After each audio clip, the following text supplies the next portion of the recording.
আমরা সাগরে ঘুরতে আসছি আনন্দ করার জন্য। আমরা দুদিন তো আসলাম, কিন্তু আমার প্রকৃতি দাঁড় করে রেখে আসছি, নিজের কাছে খারাপ লাগছে, তাই মনটা খারাপ। তোমার সমস্যা কি বলো তো? সবসময় শুধু ফুপি ফুপি করো কেন?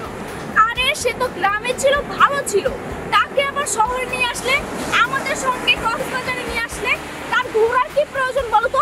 বাসায় থাকতে ভালো থাকতো। দেখো উর্মি, আমার বাবা মা মারা যাওয়ার পরে তুই আমাকে ছোট থেকে মানুষ করেছে, আজকে এত বড় করেছে, যার জন্য তুই আমি আমার নিজের মায়ের মতো করে দেখি। আমি তোমাকে ছাড়া কোনো কিছুই করতে পারি, তাই সাথে নিয়ে আসি। আমরা এখানে আসলাম করতে, তারপর ওখানে দাঁড়িয়ে থাকবে, দাঁড়াও তুই নিয়ে আসি বড় মোবাইল। আরে সূর্য সূর্য যেও না, সূর্য আমাকে রেখে তার ফুপিকে নিয়ে আসতে গেল, আর সেই ফুপির সঙ্গে আমি এখানে ছবি তুলবো? অসম্ভব কথা, কখনো না। আমি তার সঙ্গে ছবি কিছুতেই তুলবো না, আমি এখানে থাকবো না, ও আর মতন আর ফুপিকে নিয়েই থাকবো।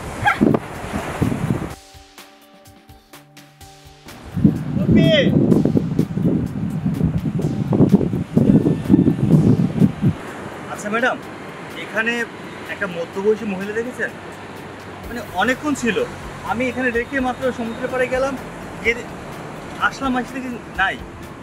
আপনার কথা শুনে মনে হচ্ছে আপনি ফুপিকে এখানে রেখে গেছেন, আর আমি মাত্রই তো এখানে আসলাম, আমি তো দেখি নেই। আপনি দেখেননি তা তো বুঝলাম, কিন্তু আমার ফুপি গেল কোথায়? আমার ফুপি তো আশেপাশে কিছু চিনে না, তুমি যাবে কোথায়? খুব টেনশনে পড়ে গেলাম, কোনো প্রবলেম হলো না তো? আচ্ছা যাই হোক, আপনাকে আমি বিরক্ত করবো, কিছু মনে করবেন না। আসি তাহলে।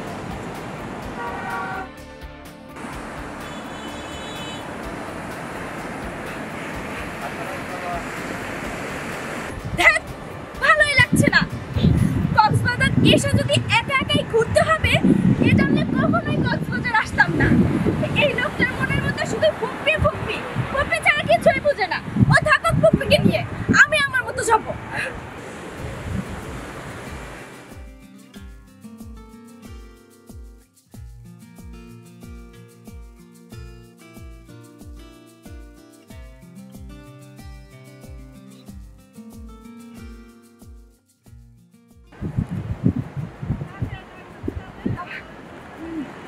দোলা না? গুলজার ভাই, হ্যাঁ তুমি? আরে সত্যি তুমি? দেখ, আল্লাহ কত মহান, কিভাবে কিভাবে দেখা হয়ে গেল। তা তুই এখানে বসে রয়েছিস কেন? আরে আমার কথা স্যার, তুমি এখানে কেন? এটা কর। সবাই জানতো আমি ব্যবসা করতাম, ও তো আমি যারা বিয়ে করলাম ওর ভাইয়ের এই ব্যবসা হলো মাছ ধরা, ট্রলার চলে। তো আমাকে বললো যে ভাই জান ওখানে থেকে লাভ নাই, চলেন আমার ব্যবসা বাণিজ্য সব আপনি দেখবেন। এই তো বিয়ে করার পর থেকে এখানে। তুমি কক্সবাজারে হ্যাঁ। থাকো? আর আমি এসেছিলাম রুদ্র।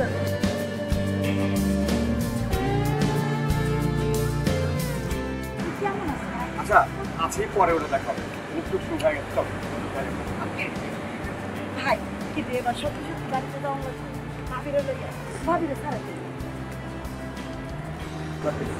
ও আচ্ছা, ফুপি কক্সবাজার এসে পরকিয়া করতেছে, আর এই ফুপির জন্য আমার হাজবেন্ড জান পরাণ সবকিছু দিয়ে দিচ্ছে।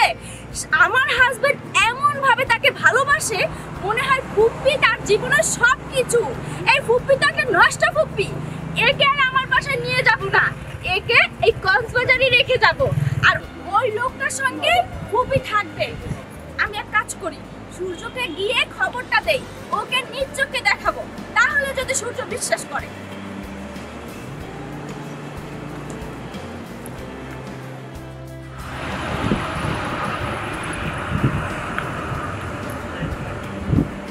খাবি?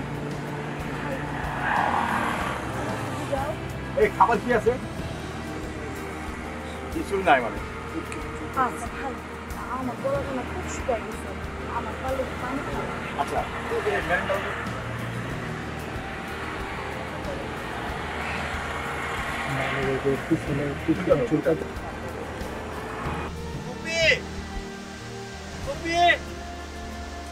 কোথায় যে গেল? কাকে খুঁজছো? নিশ্চয়ই ফুপ্পিকে। হ্যাঁ ফুপ্পিকে তো খুঁজছি, কোথায় যে পাই। কোথায় পাবে? তোমার ফুপ্পি অন্য একটা লোকের সঙ্গে পরকিয়া করতেছে। করবে?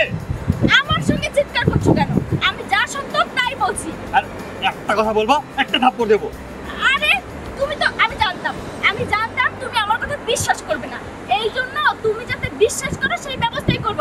চলো তুমি আমার সঙ্গে নিজ চোখে দেখবে, তাহলে তো বিশ্বাস হবে। আসো আসো।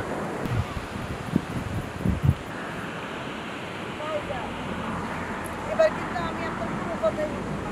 কি? এবার কিন্তু আমার কথা যাওয়া লাগবে। আরে পাগল শোন, এইটা এসে হোটেলে উঠছো, হোটেল ওঠার কোনো দরকার নাই। আমার বিশাল বাড়ি এখানে থাকি। সূর্য আর ওর বউ যদি ঢাকা চলে যায়, তুই সারাক্ষণ আমার কাছে থাকবি। আজকের থেকে তোর সমস্ত দায় দায়িত্ব আমি আমার বাড়িতে থাকবি সারা জীবন। আমার কি আর 10-12টা বোন আছে রে? হ্যাঁ, তুই তো আমার বোন একটা, আমার কাছে থাকবি। আমার আসো। দেখো, দেখেছো? এই ফুপ্পির জন্য তুমি তো পাগল হয়েছিলে। যে ফুপ্পির জন্য তুমি কক্সবাজার এসে আমার সঙ্গে রাগারাগি করেছো। যে ফুপ্পির ক্যারেক্টারের সমস্যা, যে ফুপ্পি কিনা বুড়া একটা লোকের সঙ্গে এইখানে এসে পরকিয়া করতেছে, সেই ফুপ্পিকে তুমি ভালোবাসো। করবে? আরে, না জেনে না বুঝে একজন লোকের সম্পর্কে এত কথা বলতে পারো না। মানে তুমি কি বলতেছো? নিজ চোখে দেখেও কি তুমি অন্ধ হয়ে গেছো নাকি? হ্যাঁ হ্যাঁ, আমি অন্ধ হয়ে গেছি। একদম চুপ, একটা কথা বলবে না। ফুপি, মামাকে কোথায় পেলে? আরে বাবা, জানোস না তোর মামা তো এখানে ব্যবসা করে আর এইখানে থাকে। হঠাৎ করে আমার সাথে দেখা হয়ে গেল, এর জন্য এখানে এসে এই যে একটু গলা শুকিয়ে গেছে, একটু পানি খাইতেছি। মামা কেমন আছো তুমি? সেই ছোটবেলায় তোমাকে দেখেছি। এবার আমার একটু বলতে দে। এই যে বোমা, তুমি লোকে বলে না চোখের দেখাও কিন্তু অনেক সময় ভুল হয়ে যায়। বোমা, আরেকটা কথা বলতে চাই, যেমন কোনো কিছু না জেনে না শুনে কাউকে কিন্তু অপমান করতে, তুমি তোমার বয়স মনে করো, তোমার মুরব্বী। শোনো, অনেক হয়েছে, এবার ক্ষমা চাও। যাও ক্ষমা চাও। সরি, আমাকে ক্ষমা করে দিন। না না মা, ক্ষমা চাইতে হবে না, বয়স কম তো বুঝতে পারো না। তার থেকে সূর্য বোমা বুঝতে পারে না। আচ্ছা, এখানে দাঁড়িয়ে বকু করে লাভ নেই। সূর্য, বোমাকে নিয়ে আমার বাসা যাও, খাওয়া দাওয়া করে আবার বিকালে ঘুরতে আসবি। বাসা মানে? মামা তুমি এখানেই থাকো? হ্যাঁ, এখানে থাকি, এখানে ব্যবসা করি। আমার বাড়িতে সবাই, আমি ঢাকা যাই না তো। তাহলে ভালোই হলো, একটা কাজ করবো, হোটেলে না হয় আজকে ছেড়ে দেবো। হ্যাঁ হ্যাঁ, কাল থেকে আগামী 1 মাস মামার বাসায় 1 থাকবো। বছর থাকবি, 1 বছর।